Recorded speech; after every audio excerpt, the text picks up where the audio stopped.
সরকারের এই মহিলাগুলিকে পিঙ্ক বাস আনাটা মোটেও উচিত হয় নাই। কেন জানেন? স্পাইডারম্যানের যদি ভিলেনের লগে মারামারি লাগে তাইলে তো এই পিঙ্ক বাসও মারামারির এক পর্যায়ে উড়ে মারবো। হাই হাই লো, এত টাকা দিয়ে পিঙ্ক বাস কিনে আনছে, এর এক একটা ভেঙে গেলে এটা কেমন না? কিন্তু স্পাইডারম্যানের এত চেতার রিজনও আছে। স্পাইডারম্যানের বাড়িতে কারেন্ট থাকে না তো, তার উপরে স্পাইডারম্যানের ভিলেন কে আসছিল জানেন? স্পাইডারম্যান যে মেয়ারে পছন্দ করতো ওর বয়ফ্রেন্ড।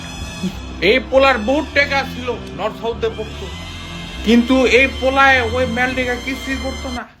যা করতো স্পাইডারম্যান করতো। এমন কিছু নাই স্পাইডারম্যান এই ম্যালডিকা করে নাই। স্পাইডারম্যান মধ্যবিত্ত আছিল, কিন্তু স্পাইডারম্যানের সিটি ব্যাংকে অ্যাকাউন্ট আছিল। মেয়ার যখন যা লাগবো স্পাইডারম্যান ও দেয়া করতো। ওই মেয়র বয়ফ্রেন্ডের লগে কথা কইব, এমবি ভরে দিত সিটিটা চ্যাপ দিয়া। মেয়ার ফোনে টাকা নাই, স্পাইডারম্যান সিটিটা চ্যাপ দিয়ে পাঠায় দেয়। মেয়ার বাসায় কারেন্ট নাই, আল্লাহ রে, সিটিটা চ্যাপ দিয়ে বিল ভরে দেয়। কিন্তু ওর নিজের বাসায় কারেন্ট থাকে না। কিন্তু এত এফোর্ট দিলে কি হইব? মেয়া তো বুঝেই না। বাস তো ভাঙবই দুঃখে। রাইত হইলেই স্যাট পোস্ট শুরু করে স্পাইডারম্যান। অবস্থা এতই খারাপ, ওইও আপনার মতো হয় একলা একলা রুমে কথা কয়।